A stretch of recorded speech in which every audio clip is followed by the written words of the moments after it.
Dans un contexte économique où chaque transfert de devises suscite l'attention des autorités en Algérie, la justice algérienne vient de frapper un grand coup dans une affaire qualifiée de sensible et complexe, mêlant mouvements illicites de capitaux, blanchiment d'argent et activités bancaires non autorisées.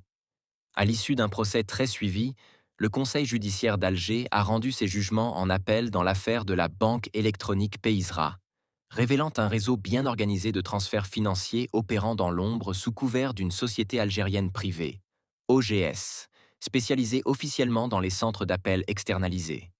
Dans ce dossier, en lien avec les devises en Algérie et aux ramifications internationales, un acteur suscitait une attention particulière: la société Peisra Ltd, entité légale représentant la plateforme bancaire numérique basée à l'étranger. Nombreux étaient ceux qui pensèrent que cette entreprise était au cœur de la fraude. Pourtant, à la surprise générale, le tribunal a prononcé l'acquittement de Peisra Ltd, estimant qu'aucune charge directe ne pouvait être retenue contre elle. Cette décision met ainsi un terme aux spéculations selon lesquelles Peisra aurait opéré directement ou illégalement en Algérie. Il a été établi que l'utilisation du nom de cette plateforme n'était pas de son fait, mais le fruit d'un détournement orchestré localement. Les accusations retenues par le procureur général étaient nombreuses et graves.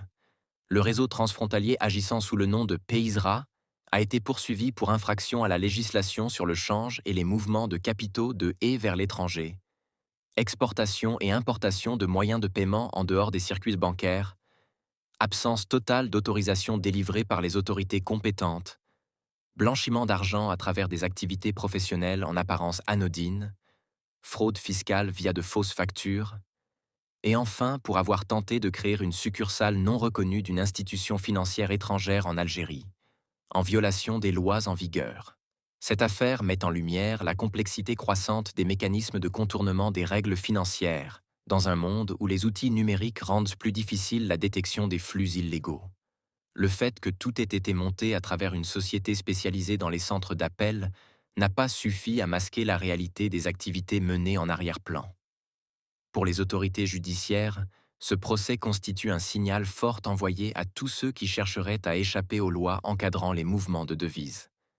La justice a donc tranché, avec sévérité et sans ambiguïté. Dans une conjoncture où la régulation des flux monétaires est un enjeu de souveraineté, l'affaire Peisra en Algérie marque un précédent. Le verdict tombe comme un avertissement. Aucune structure, aussi discrète ou ingénieuse soit-elle, n'échappera à la vigilance des institutions judiciaires dès lors qu'elle s'aventure en dehors du cadre légal.